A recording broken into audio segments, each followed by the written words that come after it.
ಕೃಷಿ ಉತ್ಪನ್ನ ಮಾರುಕಟ್ಟೆಯ ಆವರಣದಲ್ಲಿ ಎಪಿಎಂಸಿ ಯಾರ್ಡ್ನ ಬಳಿ ಇವತ್ತು ಈ ಭಾಗದ ಎಲ್ಲ ಜಿಲ್ಲೆಯ ಹಾಗೂ ತಾಲೂಕಿನಾದ್ಯಂತ ರೈತಾಪಿ ವರ್ಗದ ಹಿರಿಯರು ಎಲ್ಲರೂ ಕೂಡ ಇವತ್ತು ಈ ಒಂದು ಸಭೆಯಲ್ಲಿ ಪಾಲ್ಗೊಂಡಿದ್ದೀರಣ್ಣ. ಯಾವುದೇ ಒಂದು ಪಕ್ಷದ ಸಭೆಯಾಗಿ ಇವತ್ತು ನೀವು ಯಾರೂ ಕೂಡ ಇದನ್ನು ಭಾವಿಸಿಲ್ಲ ಅಂತಕ್ಕಂಥದ್ದನ್ನ ನಾನು ಅಂದ್ಕೊಂಡಿದ್ದೇನೆ. ಇದು ಯಾವುದೇ ಒಂದು ರಾಜಕೀಯದ ಒಂದು ದೃಷ್ಟಿಯಿಂದಾಗಲಿ ರಾಜಕೀಯದ ಒಂದು ಉದ್ದೇಶದಿಂದಾಗಲಿ ಕಲಬುರಗಿ ಜಿಲ್ಲೆ ಇವತ್ತು ನಾಳೆಯ ದಿನ ಮತ್ತೆ ಬೀದರ್ಗೆ ತೆರಳುತ್ತಾ ಇದ್ದೇನೆ. ಯಾವುದೋ ರಾಜಕೀಯದ ಲೆಕ್ಕಾಚಾರಕ್ಕೋಸ್ಕರ ಇವತ್ತು ನಾನು ನಿಮ್ಮ ಮುಂದೆ ಬಂದು ನಿಂತಿಲ್ಲಣ್ಣ. ಒಬ್ಬ ರೈತನ ಮಗನಾಗಿ ರೈತನ ಮನೆತನದ ಹಾಗೂ ಕುಟುಂಬದಲ್ಲಿ ಆ ಕುಟುಂಬದ ಒಬ್ಬ ಸದಸ್ಯನಾಗಿ ರೈತರ ಸಂಕಷ್ಟವನ್ನ ಬಹಳ ಹತ್ತಿರದಿಂದ ಗಮನಿಸ್ತಾ ಬರ್ತಾ ಅದರಲ್ಲೂ ಈ ದೇಶದ ಮಾಜಿ ಪ್ರಧಾನಮಂತ್ರಿಗಳು ನಮ್ಮ ಜನತಾದಳ ಪಕ್ಷ ಸ್ಥಾಪಿತವಾಗಿರ್ತಕ್ಕಂಥದ್ದು, ಜೊತೆಯಲ್ಲಿ ನಮ್ಮ ಪಕ್ಷದ ವರಿಷ್ಠರು ಸನ್ಮಾನ್ಯ ದೇವೇಗೌಡರು ಸಾಹೇಬರು ಕಳೆದ 64 ವರ್ಷದ ಸುದೀರ್ಘ ಕಾಲದ ರಾಜಕಾರಣದ ಬದುಕಿನ ಉದ್ದಗಲಕ್ಕೂ ಕೂಡ ರೈತರ ಪರವಾದಂಥ ಚಿಂತನೆ ಕಾಳಜಿಯೊಂದಿಗೆ ಇವತ್ತಿನವರೆಗೂ ಕೂಡ ರಾಜ್ಯಸಭೆಯಲ್ಲಿ 93 ವಯಸ್ಸಿನ ದೇವೇಗೌಡರು ಸಾಹೇಬರು ರೈತರ ಪರವಾಗಿ ರಾಜ್ಯಸಭೆಯಲ್ಲಿ ನಿಂತು ಮಾತನಾಡ್ತಕ್ಕಂಥದ್ದನ್ನ ತಾವೆಲ್ಲರೂ ಕೂಡ ಗಮನಿಸ್ತಾ ಇದ್ದೀರಿ ಅಂತಕ್ಕಂಥದ್ದನ್ನ ನಾನು ಭಾವಿಸಿದ್ದೇನಣ್ಣ. ಅವರ ಸುಪುತ್ರರು ಈ ರಾಜ್ಯ ಕಂಡಂತ ಅಪರೂಪ ನಾಯಕರು, ಒಂದು ಅಪರೂಪದ ವ್ಯಕ್ತಿತ್ವ ಅಂತಕ್ಕಂಥದ್ದು ನಾವೆಲ್ಲರೂ ಬಹಳ ಚೆನ್ನಾಗಿ ಅರ್ಥ ಮಾಡ್ಕೊಂಡಿದ್ದೇವೆ. ಅತ್ಯಂತ ಕಮ್ಮಿ ಅವಧಿ ಈ ರಾಜ್ಯದಲ್ಲಿ ಆಡಳಿತವನ್ನ ಮಾಡಿದ್ರು ಕೂಡ ರೈತರು ಸಂಕಷ್ಟದಲ್ಲಿದ್ದಂಥ ಸಂದರ್ಭದಲ್ಲಿ ರೈತರ ಪರವಾಗಿ ಧ್ವನಿಯಾಗಿ ಕೆಲಸ ಮಾಡುತ್ತಾ ಅಧಿಕಾರ ಇಲ್ಲದೆ ಹೋದಂಥ ಸಂದರ್ಭದಲ್ಲಿ 2013 ಹಾಗೆ 2018 ಮಧ್ಯೆ ಇದೇ ರೀತಿ ಅತಿವೃಷ್ಟಿ ಅನಾವೃಷ್ಟಿಯಿಂದ ರೈತಾಪಿ ವರ್ಗ ಸಾಕಷ್ಟು ಸಾಲದ ಹೊರೆಯಿಂದ ಆತ್ಮಹತ್ಯೆಗೆ ಶರಣಾಗ್ತಕ್ಕಂಥ ಪ್ರಕರಣಗಳು ನಮ್ಮ ಕಣ್ಮುಂದೆ ಬಂದಂಥ ಸಂದರ್ಭದಲ್ಲಿ ಅವತ್ತು ಸನ್ಮಾನ್ಯ ಕುಮಾರಣ್ಣ ಅವರು ಅಧಿಕಾರದಲ್ಲಿ ಇರಲಿಲ್ಲ. ಆದರೆ ಒಂದು ಮಾತನ್ನ ಇಡೀ ರಾಜ್ಯ ವ್ಯಾಪ್ತಿ ಚುನಾವಣೆಯ ಸಂದರ್ಭದಲ್ಲಿ ಒಂದು ಮಾತನ್ನ ಕೊಟ್ಟರು. ಒಮ್ಮೆ ಪ್ರಾದೇಶಿಕ ಪಕ್ಷಕ್ಕೆ ಸಂಪೂರ್ಣ ಬಹುಮತ ಕೊಟ್ಟು ರೈತರ ಸಂಪೂರ್ಣ ಸಾಲವನ್ನು ಮನ್ನಾ ಮಾಡ್ತಕ್ಕಂಥ ಒಂದು ಅವಕಾಶವನ್ನು ನನಗೆ ಕಲ್ಪಿಸ್ಕೊಡಿ ಅಂತಕ್ಕಂಥ ವಿಷಯವಾಗಿ ಸನ್ಮಾನ್ಯ ಕುಮಾರಣ್ಣ ಅವರು ಪ್ರಸ್ತಾವನೆಯನ್ನು ಇಟ್ಟಿದ್ರು. ಆದರೆ ನಮಗೆ ಬಂದಂಥದ್ದು ಕೇವಲ 37 ಸ್ಥಾನಗಳಷ್ಟೇ. ಆ 37 ಸ್ಥಾನಗಳನ್ನ ಪಡೆದುಕೊಂಡಿದ್ರು ಕೂಡ ರೈತರಿಗೆ ಕೊಟ್ಟಂಥ ಮಾತನ್ನ ಒಂದು ಕಡೆ ರಾಷ್ಟ್ರೀಕೃತ ಬ್ಯಾಂಕ್ನಲ್ಲಿ ನೀವೇನು ಸಾಲಗಳೆಲ್ಲ ತಗೊಂಡಿದ್ರಿ, ಮತ್ತೊಂದು ಕಡೆ ಸಹಕಾರಿ ಸಂಘದ ಬ್ಯಾಂಕ್ಗಳಲ್ಲಿ ನೀವೇನು ಸಾಲಗಾರರಾಗಿದ್ರಿ, ನಿಮ್ಮನ್ನು ಸಂಪೂರ್ಣವಾಗಿ ಸಾಲ ಮುಕ್ತರಾಗಿ ಮಾಡಬೇಕು ಅಂತಕ್ಕಂಥ ವಿಷಯದ ಬಗ್ಗೆ ಒಂದು ಪ್ರಸ್ತಾವನೆಯನ್ನು ಏನಿಟ್ಟಿದ್ರು ಅದನ್ನು ಸಾಬೀತು ಮಾಡಿದರು. ಹತ್ತತ್ರ 25,000 ಕೋಟಿಗೂ ಹೆಚ್ಚು ರೈತರ ಸಾಲವನ್ನು ಮನ್ನಾ ಮಾಡಿರ್ತಕ್ಕಂಥದ್ದು ಸನ್ಮಾನ್ಯ ಕುಮಾರಣ್ಣವರು ಅಂತಕ್ಕಂಥದ್ದು ಕೂಡ ನೀವುಗಳೇ ಚರ್ಚೆ ಮಾಡ್ತಾ ಇರ್ತೀರಿ ಯಾವಾಗಲೂ. ಆದರೆ ಇವತ್ತು ಹಲವಾರು ರಾಜಕೀಯ ಪಕ್ಷಗಳು ವೇದಿಕೆಗಳಲ್ಲಿ ನಿಂತಾಗ ಭಾಳ ದೊಡ್ಡ ದೊಡ್ಡ ಭಾಷಣಗಳ ಮಾಡ್ತಕ್ಕಂಥದ್ದನ್ನ ನಾವು ನೋಡ್ತೇವೆ. ರೈತರು ಈ ದೇಶದ ಬೆನ್ನೆಲುಬು, ರೈತರು ನಮ್ಮ ರಾಜ್ಯದ ಬೆನ್ನೆಲುಬು ಅಂತಕ್ಕಂಥದ್ದನ್ನು. ಆದರೆ ನಿಜಕ್ಕೂ ಕೂಡ ಸರ್ಕಾರಗಳು ರೈತರು ಸಂಕಷ್ಟದಲ್ಲಿದ್ದಂಥ ಸಂದರ್ಭದಲ್ಲಿ ಅವ್ರಿಗೇನಾದರೂ ಜೊತೆಯಲ್ಲಿ ನಿಲ್ತಕ್ಕಂಥ ಒಂದು ಭರವಸೆಯ ಕಾರ್ಯಕ್ರಮಗಳನ್ನ ಇಲ್ಲಿವರೆಗೂ ರೂಪಿಸ್ಲಿಕ್ಕಾಗಿದೆಯಾ? ಸುಮ್ಮನೆ ವೇದಿಕೆಗಳಲ್ಲಿ ನಿಂತು ರೈತರ ಪರವಾಗಿ ಮಾತನಾಡಿ ಹೊಟ್ಟೆ ತುಂಬಿಸ್ಕೊಂಡು ಹೋಗ್ತಕ್ಕಂಥ ಕೆಲಸ ಮಾಡಿಕೊಡ್ದು. ಯಾಕೆಂದರೆ ಇವತ್ತು ನಾನಿಲ್ಲಿ ಬಂದು ನಿಂತಿರ್ತಕ್ಕಂಥದ್ದು ಬಹಳ ಜನ ರೈತಾಪಿ ವರ್ಗದ ಹಿರಿಯಕರು, ಅನುಭವಿಗಳು. ನಿಜಕ್ಕೂ ನೀವೇನು ಕಷ್ಟಗಳನ್ನ ಅನುಭವಿಸ್ತಾ ಬರ್ತಾ ಇದ್ದೀರಿ, ಅವೆಲ್ಲದರ ಬಗ್ಗೆ ಇವತ್ತು ಸಂಪೂರ್ಣವಾದಂಥ ಒಂದು ಮಾಹಿತಿಯನ್ನು ಕೊಡುವ ಮೂಲಕ ನನ್ನಂಥ ಯುವ ಪೀಳಿಗೆಗೆ ಇವತ್ತು ನಿಜಕ್ಕೂ ನೀವು ಎದುರಿಸ್ತಾ ಇರ್ತಕ್ಕಂಥ ಪ್ರತಿನಿತ್ಯದ ಸಂಕಷ್ಟದ ದಿನಗಳ ಬಗ್ಗೆ ನಮಗೂ ಕೂಡ ಒಂದಷ್ಟು ಅರಿವನ್ನು ಮೂಡಿಸ್ಕೊಟ್ಟಿದ್ದೀರಣ್ಣ.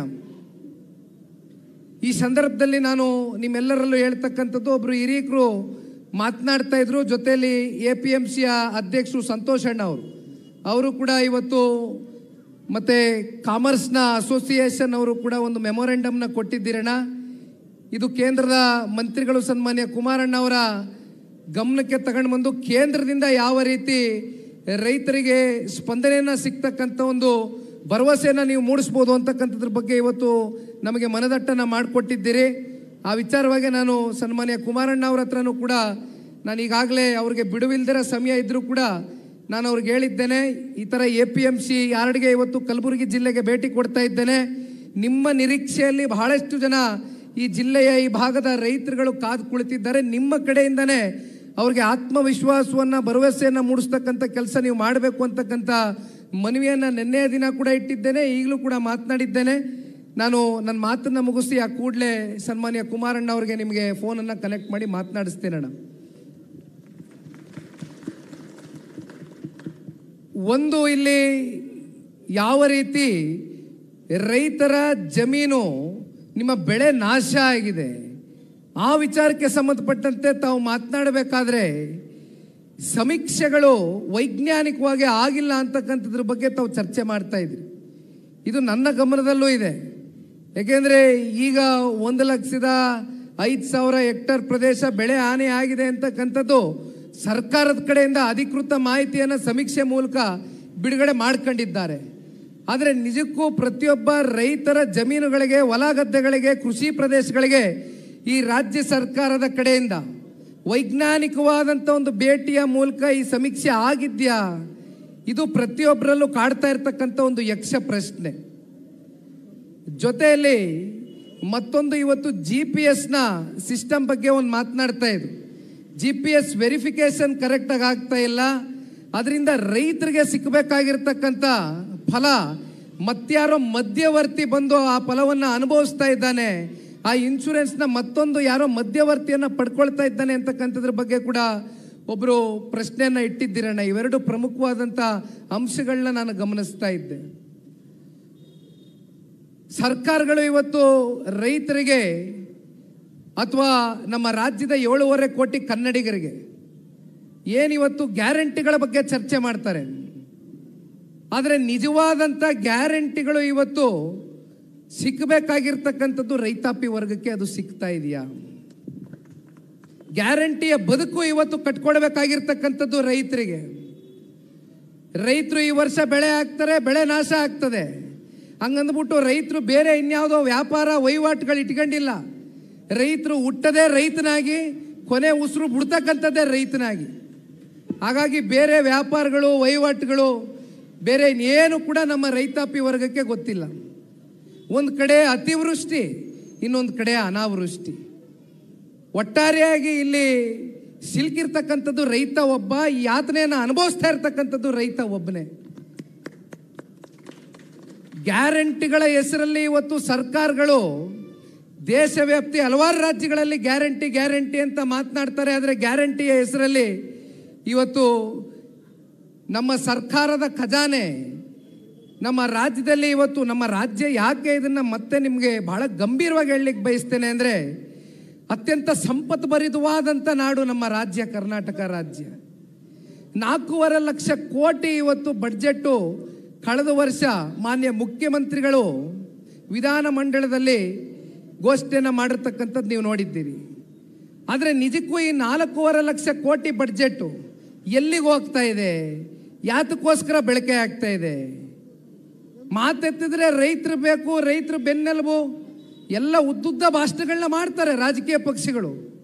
ಆದರೆ ರೈತ ಸಂಕಷ್ಟದಲ್ಲಿದ್ದಾಗ ಅವನ ಬೆನ್ತಟ್ಟಿ ನಾವಿದ್ದೇವೆ, ಸರ್ಕಾರ ಇದೆ, ಧೃತಿಗೆಡಬೇಡಿ, ಅತಿವೃಷ್ಟಿ ಆಗಲಿ ಅನಾವೃಷ್ಟಿ ಆಗಲಿ ಇದರ ಹೊಣೆಗಾರಿಕೆಯನ್ನು, ಜವಾಬ್ದಾರಿಯನ್ನು ಇವತ್ತು ನಮ್ಮ ಹೆಗಲ ಮೇಲೆ ತಗೊಂಡು ರೈತರನ್ನ ಉಳಿಸ್ತೇವೆ, ಬದುಕಿಸ್ತೇವೆ ಅಂತಕ್ಕಂಥದ್ದು ಯಾವುದಾದ್ರೂ ಸರ್ಕಾರಗಳು ಇಲ್ಲಿವರೆಗೂ ಚರ್ಚೆ ಮಾಡಿದ್ಯಾ? ರೈತರ ಸಾಲ ಏನೋ ಕುಮಾರಣ್ಣ ಮನ್ನಾ ಮಾಡಿದ್ರಣ್ಣ.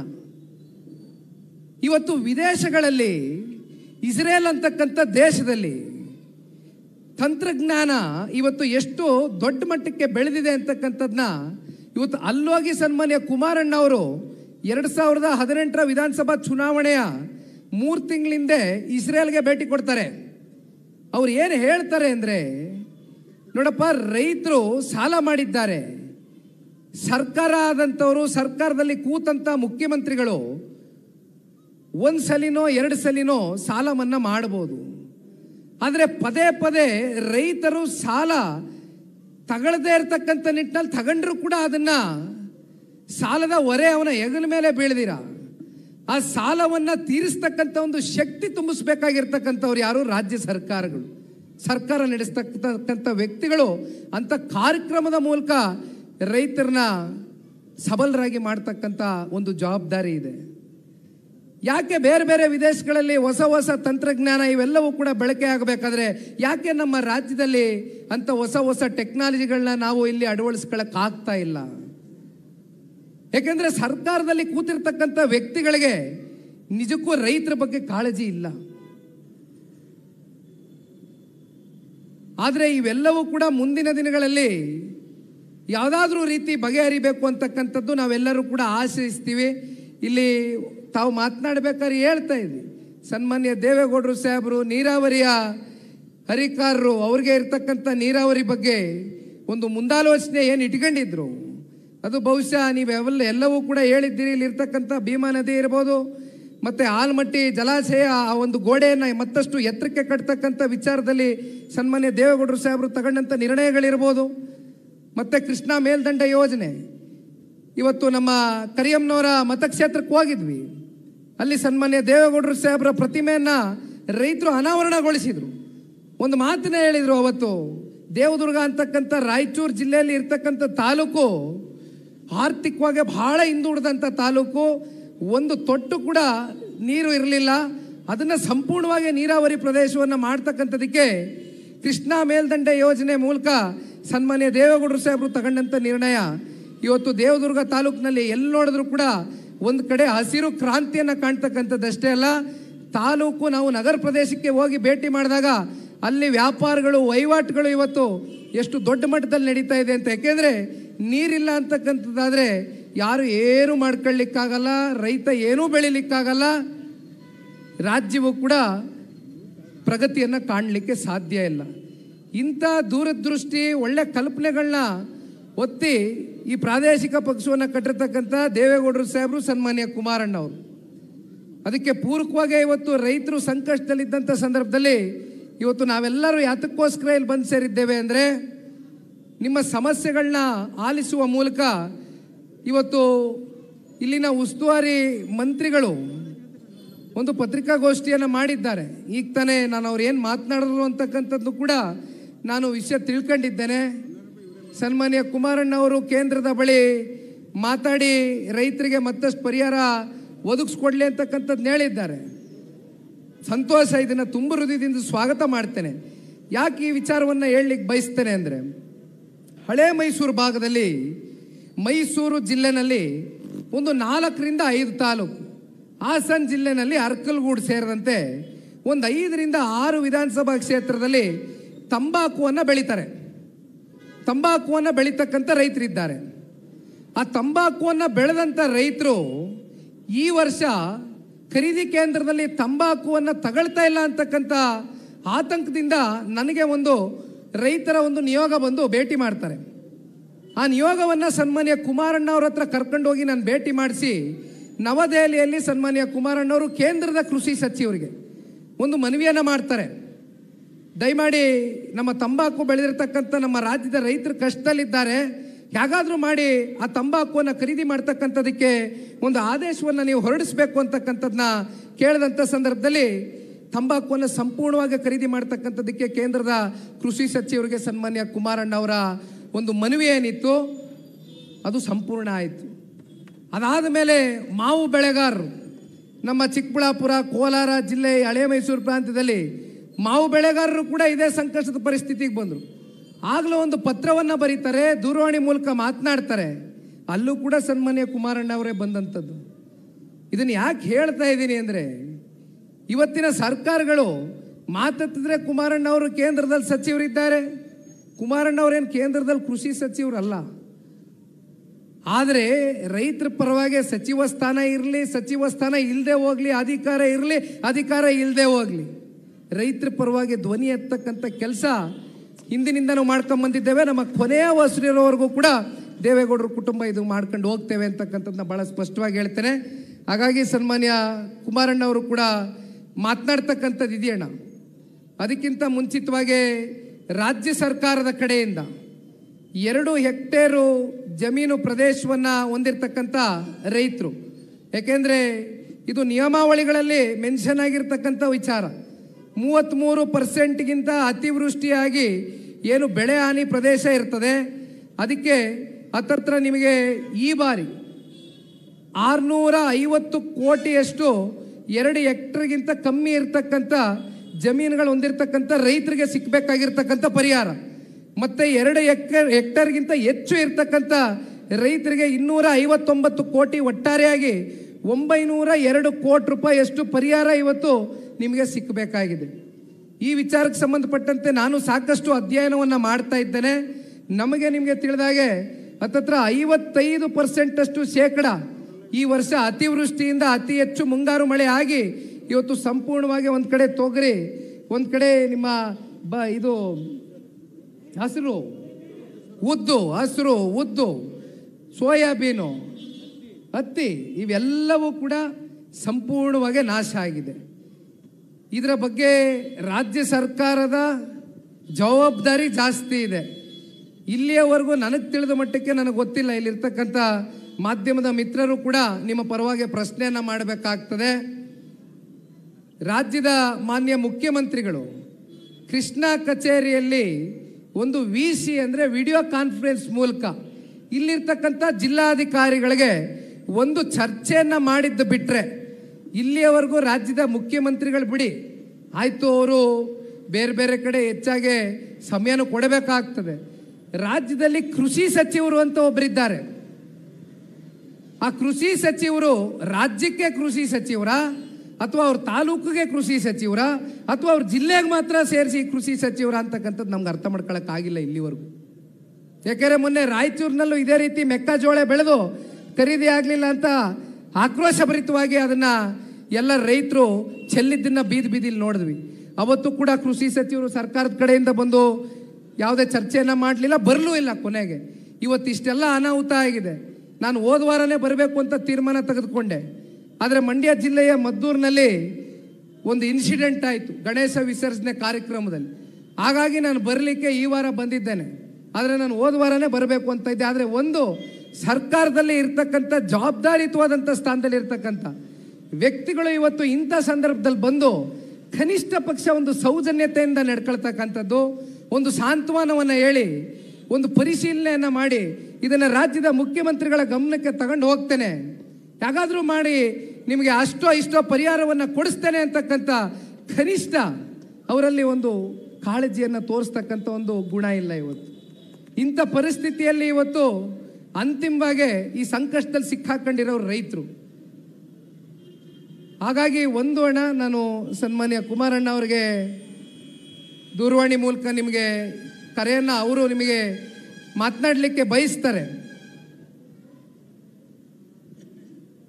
ಇಲ್ಲ, ಅಣ್ಣ ಇದ್ದಾರ ಸತೀಶ್? ಹಲೋ ಸತೀಶ್ ಅಣ್ಣ ಇದ್ದಾರಲ್ಲ? ಒಂದು ನಿಮಿಷ ಇಲ್ಲಿ ಮೈಕ್ ಕನೆಕ್ಟ್ ಮಾಡ್ತೀನಿ. ಇಲ್ಲ, ರೈತರೆಲ್ಲ ಇಲ್ಲೇ ಇದ್ದಾರೆ, APMC ಯಾರ್ಡ್ ಹತ್ರ ಇದ್ದೀವಿ. ಒಂದು ನಿಮಿಷ ಸ್ಪೀಕರ್. ಹಲೋ, ಮಾತಾಡ್ಬೋದು ನೋಡಿ. ಒಂದು ಸ್ವಲ್ಪ ಜೋರಾಗಿ ಮಾತಾಡಬೇಕಾಗತ್ತೆ ಅಪ್ಪ. ಮೈಕ್ ಇಲ್ಲಿ ಕನೆಕ್ಟ್ ಮಾಡಿದ್ದೀವಿ, ಒಂದು ಸ್ವಲ್ಪ ಜೋರ ಮಾತಾಡ್ಬೋದು. ಹಲೋ, ನಮಸ್ಕಾರ ಎಲ್ಲ ನಮ್ಮ ಕಲಬುರಗಿಯ ಮಹಾಜನತೆಗೆ, ರೈತ ಬಂಧುಗಳಿಗೆ. ರೈತರ ಸಂಕಷ್ಟವನ್ನು ನಾನು ಗಮನಿಸ್ತಾ ಇದ್ದೇನೆ. ನಮ್ಮ ರೈತರು ಇವತ್ತು, ಅದರಲ್ಲೂ ಕಲಬುರಗಿ ಬಿದರ್ ಭಾಗದಲ್ಲಿ ಯಾವೊಂದು ನೀವು ಬೆಳೀತಕ್ಕಂಥ ಬೆಳೆ ನಾಶ ಆಗಿ ಹೆಚ್ಚಿನ ಒಂದು ಮಳೆಯಿಂದ ನೀವು ಸಂಕಷ್ಟ ಇರ್ತಕ್ಕಂಥ ಒಂದು ಮಾಹಿತಿಗಳನ್ನು ಏನು ಪಡೆದಿದ್ದೇವೆ. ಅದರ ಹಿನ್ನೆಲೆಯಲ್ಲೇ ನಾನು ಬರಲಿಕ್ಕಾಗದೇ ಇರೋದ್ರಿಂದ ನಿಖಿಲ್ ಕುಮಾರಸ್ವಾಮಿ ಅವರನ್ನು ಇವತ್ತು ನಮ್ಮ ನಾಯಕಗಳ ಜೊತೆ ಅಲ್ಲಿಗೆ ಕಳಿಸಿದ್ದೇನೆ. ಒಂದು ಮೆಮೊರಂಡಮ್ ಕೊಡಿ ನನಗೆ, ಪ್ರಧಾನಮಂತ್ರಿಗಳಿಗೆ ಇಲ್ಲ ಗೃಹ ಸಚಿವರಿಗೆ ಒಂದು ಲೆಟರ್ನ ಅಡ್ರೆಸ್ ಮಾಡಿ ನಾನು ಪ್ರಧಾನಮಂತ್ರಿಗಳನ್ನ ಭೇಟಿ ಮಾಡಿ ಏನಾದರೂ ಒಂದು ಹಣದ ವ್ಯವಸ್ಥೆ ಮಾಡಲಿಕ್ಕೆ ಪ್ರಯತ್ನ ಪಡ್ತೀನಿ, ಆರ್ಥಿಕ ನೆರವನ್ನು ಕೊಡಿಸ್ತೀನಿ. ಎಲ್ರಿಗೂ ಒಳ್ಳೇದಾಗಲಿ. ನಮಸ್ಕಾರ. ಇಲ್ಲ ಕೇಳಿಸ್ಕೊಡ್ರಿ, ಧನ್ಯವಾದ.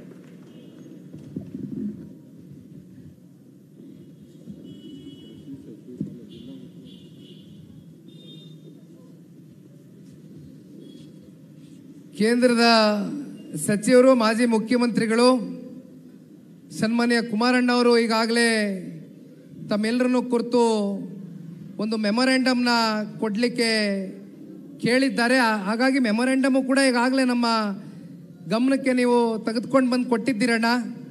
ಇದನ್ನು ಕೇಂದ್ರದ ಕೃಷಿ ಸಚಿವರು ಮತ್ತು ನಮ್ಮ ದೇಶದ ಗೌರವಾನ್ವಿತ ಪ್ರಧಾನಮಂತ್ರಿಗಳ ಬಳಿ ಕೂತು ಚರ್ಚೆ ಮಾಡಿ ನಿಮ್ಮ ಈ ಒಂದು ಸಂಕಷ್ಟಕ್ಕೆ ಯಾವ ರೀತಿ ಕೇಂದ್ರದ ಸರ್ಕಾರದಿಂದ ಪರಿಹಾರವನ್ನು ಇನ್ನೂ ಹೆಚ್ಚಾಗಿ ಕೊಡಿಸ್ತಕ್ಕಂಥದ್ದಕ್ಕೆ ಕೂತು ಒಂದು ಆಲೋಚನೆಯನ್ನು ಮಾಡ್ತಕ್ಕಂಥದ್ದು, ಅವರ ಗಮನ ಸೆಳೀತಕ್ಕಂಥ ಒಂದು ಕೆಲಸವನ್ನು ಮಾಡುವ ಮೂಲಕ ರೈತರ ಪರವಾಗಿ ಸದಾಕಾಲ ದೇವೇಗೌಡರ ಕುಟುಂಬ ನಿಮ್ಮ ಜೊತೆಯಲ್ಲಿ ಇದೆ, ಮುಂದೆನೂ ಇರುತ್ತೆ, ಕೊನೆಯ ಉಸಿರಿವರೆಗೂ ಇರ್ತೇವೆ ಅಂತಕ್ಕಂಥದ್ದನ್ನ ಮತ್ತೊಮ್ಮೆ ನಾನು ಪುನರ್ರಚಿಸ್ತಾ ಇನ್ನು ಒಂದು ಸವಾಲಿಗೆ ಜವಾಬು ಮತ್ತು ನಿಮ್ಮ ಕಷ್ಟಗಳಿಗೆ ಸ್ಪಂದಿಸಲು ಅವರು ಬಂದಿದ್ದಾರೆ. ಅದಕ್ಕೆ ನಾವು ಯಾರೂ ಹೆಚ್ಚಿಗೆ ಸಮಯವನ್ನು ತೊಗೊಳ್ಳಾರದೆ ಈಗ ನಿಖಿಲ್ ಅಣ್ಣವರು